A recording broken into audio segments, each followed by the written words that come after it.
अस्सलाम वालेकुम। Lecture number 10 chapter number 11 sampling and sampling distribution. Lecture number 10 में आज हम क्वेश्चन सॉल्व करेंगे।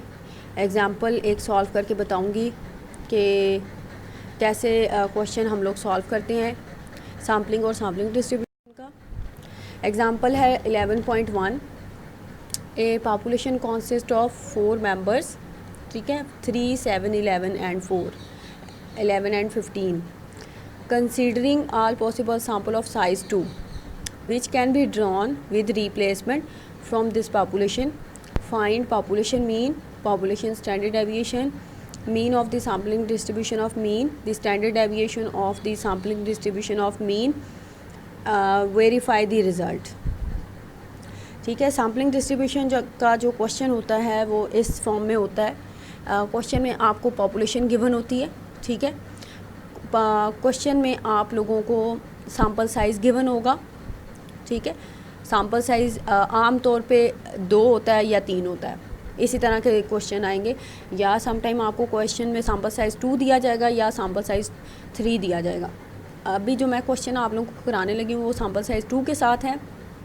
और तीसरी चीज़ जो आपको बताई जाएगी क्वेश्चन में कि आपने सैम्पलिंग विद रिप्लेसमेंट करनी है या विदाउट रिप्लेसमेंट करनी है। आज हम विद रिप्लेसमेंट का क्वेश्चन करेंगे, फिर नेक्स्ट लेक्चर में मैं आपको विदाउट रिप्लेसमेंट का क्वेश्चन कराऊंगी, ठीक है। अच्छा, उसके बाद अब इस क्वेश्चन में उसने कहा कि आप पॉपुलेशन का मीन और स्टैंडर्ड डेविएशन फाइंड आउट करो या वेरिएंस का आ जाएगा, ठीक है। उसके बाद मीन और स्टैंडर्ड डेविएशन सैम्पलिंग डिस्ट्रीब्यूशन का कहा गया या वेरिएंस का आ जाएगा। देन वो कहेंगे कि वेरीफाई द रिज़ल्ट। अच्छा, इस एग्जांपल में जितने मैं स्टेप्स आप लोगों को करा रही हूँ, कोई भी क्वेश्चन आपको इस तरह का आए तो आपने ये सारे स्टेप्स फॉलो करने हैं, ठीक है। और आम तौर पे लिख दिया जाता है ये सारे, जैसे इसने कहा है ऑप्शन 1, ऑप्शन 3, ऑप्शन 4 और ऑप्शन 5 में वेरीफाई द रिज़ल्ट, ठीक है।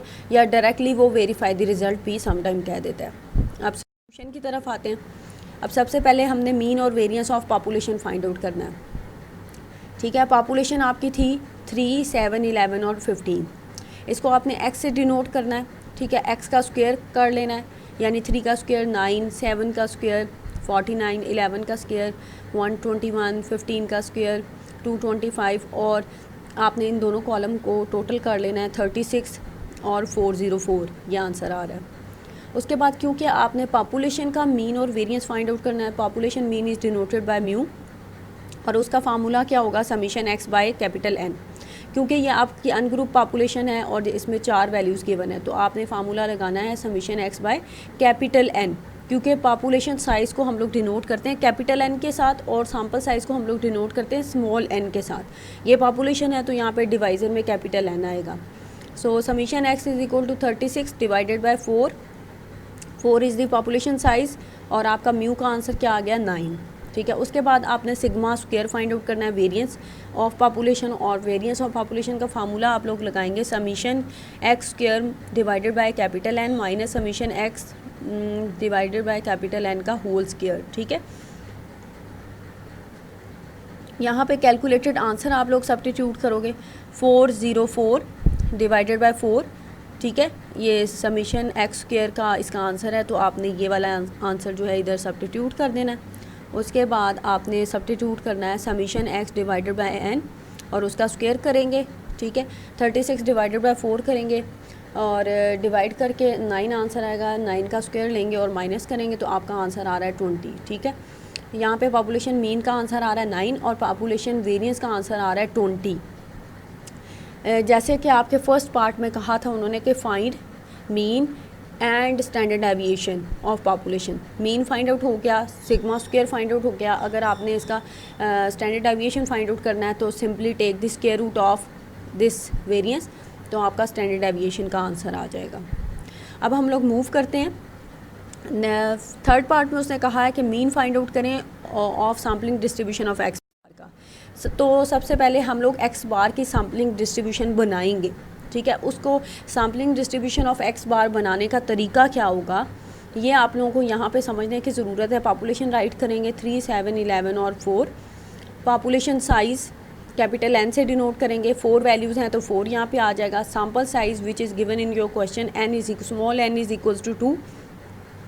अब ये टोटल सैंपल आपने निकालने हैं, नंबर ऑफ़ टोटल सैंपल, यानी आपने एडवांस में आपने मालूम करना है कि टोटल सैंपल कितने होंगे, ऑल पॉसिबल सैम्पलिंग करनी है। ये वाला जो फार्मूला यहाँ पे मैंने लिखा है ये हम लोग यूज़ करते हैं विद रिप्लेसमेंट के केस में, ये आपने यहाँ पे याद रखना है। This is the formula which we use in with replacement case. अगर आपकी सैम्पलिंग विद रिप्लेसमेंट है तो हम लोग फार्मूला कौन सा यूज़ करते हैं, कैपिटल N की power small n, capital N 4 small n 2, 4 raise to power 2, answer is 16। तो टोटल आपके जो सैंपल बनेंगे वो 16 बनेंगे। अच्छा जी, अब सैंपल आपने बनाने कैसे हैं, ठीक है। विद रिप्लेसमेंट के केस में सैंपल बनाने का तरीका यह है कि आपका फर्स्ट नंबर क्या है 3, आप और आपके टोटल नंबर कितने हैं 4, आपने 3 को रिपीट कर देना है 4 टाइम पहले कॉलम में, और उसके बाद आपने जो सारे नंबर होंगे वो उसके साथ एक दफ़ा रिपीट कर देने, लाइक 3 3 3 7 3 11 3 15, सारे 3 के साथ नंबर रिपीट हो गए। उसके बाद नेक्स्ट नंबर है 7, 7 के साथ भी आप सारे नंबर रिपीट कर देंगे, 7 3 7 7 7 11 7 15, ठीक है। उसके बाद आप रिपीट करेंगे 11 के साथ सारे नंबर, 11 3 11 7 11 11 और 11 15। उसके बाद लास्ट नंबर 15 बच गया, तो 15 के साथ भी आपने सारे नंबर जो है रिपीट कर देने हैं। अब यहाँ पे क्योंकि उसने सैम्पल साइज़ कितने का कहा हुआ था 2 का, यानी आपका एक सैम्पल बेस करता है 2 नंबर्स पर, ठीक है, और आपके टोटल सैम्पल कितने, अगर आप इन सबको काउंट करें तो 16 सैम्पल बनेंगे। उसके बाद आपने फाइंड आउट करना है x बार, ठीक है। x बार कैसे मालूम करना है, ये सैम्पल है आपके, तो सैम्पल में 2 वैल्यूज़ हैं, कौन सी 3 प्लस 3 डिवाइडेड बाय 2, करें आंसर आपका 3 आएगा।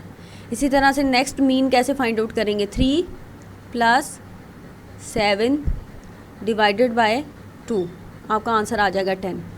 यानी आपने मीन मालूम कर लेना है हर एक सैम्पल का। मीन कैसे मालूम करेंगे, अब हर सैम्पल में आपकी 2 वैल्यूज़ हैं तो दोनों को ऐड करके 2 पे डिवाइड कर देंगे तो ये आपका मीन आ जाएगा। इसी तरह से आपने नेक्स्ट कॉलम का मीन फाइंड आउट कर लेना है। ये सारे आपने x बार फाइंड आउट कर लिए, ठीक है। अब ये जो x बार आपने फाइंड आउट किए हैं, इनमें से आप देखें x बार के कॉलम में कौन सी वैल्यू, लोएस्ट वैल्यू इज़ 3। अगर आप इसको ऑब्ज़र्व करते जाएं तो आपकी मीन की सबसे लोएस्ट वैल्यू है 3 और सबसे हाईएस्ट वैल्यू है 15। उसके अलावा जो वैल्यूज़ रिपीट हो रही हैं वो हो रही हैं 3 5 7 9 11 13 और 15।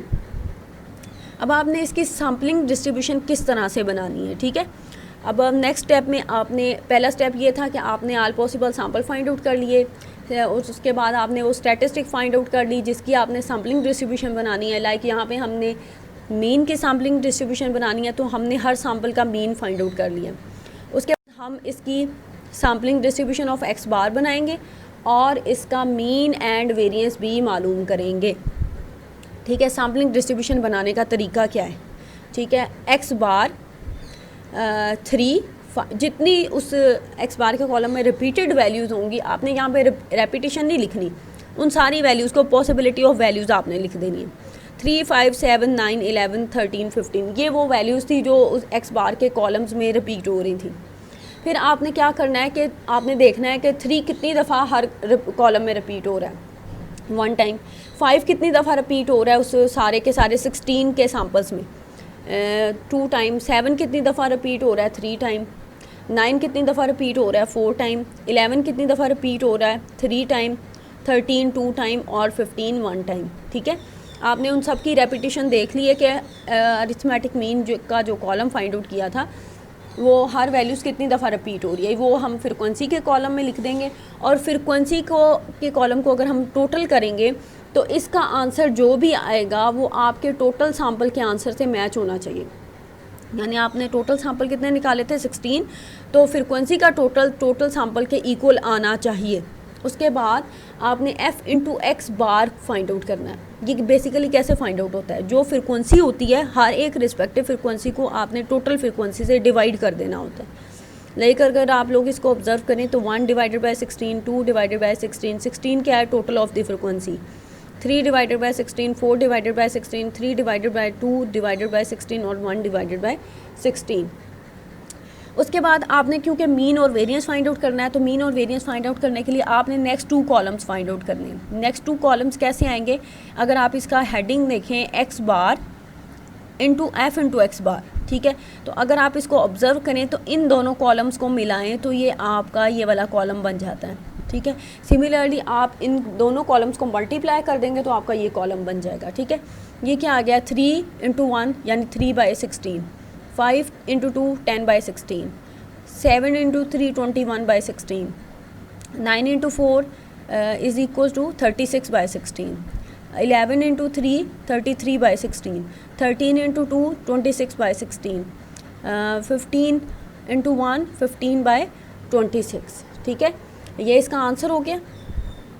और आपने इस कॉलम को ऐड कर लिया है, क्योंकि डिनोमिनेटर सबके सेम है तो आप जस्ट न्यूमरेटर्स को ऐड करेंगे तो आपका 144/16 आंसर आ जाएगा। उसके बाद आपने नेक्स्ट कॉलम फाइंड आउट करना है x bar square F into x बार। अच्छा, अब ये कॉलम कैसे आएगा, आप फर्स्ट वाले जो कॉलम जो आपने ड्राइव किया अगर आप उसे अगेन जो है एक्स बार से मल्टीप्लाई कर दें तो ये आपका ये वाला कॉलम बन जाएगा, ठीक है। तो 3 इंटू 3 9, 10 इंटू 5 50, 21 इंटू 3 147। सिमिलरली ये सब हम मल्टीप्लाई करके आ जाएगा। और क्योंकि इस कॉलम का भी डिनोमिनेटर सेम है, न्यूमरेटर्स को ऐड करें तो आपका ये summation of this column 1456 divided by 16 answer आ जाएगा। अब आते हैं हम मीन और वेरिएंस की तरफ। अच्छा, एक चीज़ आपने याद रखनी है, mean of sampling distribution of x bar denoted by mu into x bar. Subscript में क्या आएगा, एक्स बार। ये शो करेगा कि ये मीन है लेकिन sampling distribution of x bar का। और इसका फार्मूला क्या है, समीशन एक्स बार एफ इंटू एक्स बार। ये सारा कॉलम है जो आपने ड्राइव किया हुआ है, उस कॉलम का समीशन जो है वो आंसर होगा। अच्छा, इस कॉलम का समीशन यहाँ पे देख लें, 144 डिवाइडेड बाय 16। तो 144 डिवाइडेड बाय 16 से डिवाइड करेंगे तो आंसर क्या आ गया, 9, ठीक है। इसी तरह से variance of sampling distribution of x bar, ठीक है। तो इसका जो फार्मूला इसको जो डिनोट करेंगे सिग्मा स्क्वायर, लेकिन सबस्क्रिप्ट में क्या, एक्स बार। इसका फार्मूला यहाँ पे देख लें, समीशन एक्स बार का स्क्वायर एफ इंटू एक्स बार माइनस समीशन एक्स बार एफ इंटू एक्स बार का होल्स का स्क्वायर, यानी last column minus first column का स्क्वायर, ठीक है। यहाँ पे देखें 144, यहाँ पे लास्ट कॉलम का जो समीशन था यहाँ पे सब्स्टिट्यूट करेंगे 1456 डिवाइडेड बाय 16 माइनस सेकंड वाले कॉलम का स्क्वायर, डिवीजन के बाद इसका आंसर आ रहा है 9, तो 9 का स्क्वायर करेंगे तो 81, ठीक है। इसको डिवाइड करेंगे और 81 में से सब्ट्रैक्ट करेंगे तो आपका आंसर क्या आ गया है, 10, ठीक है।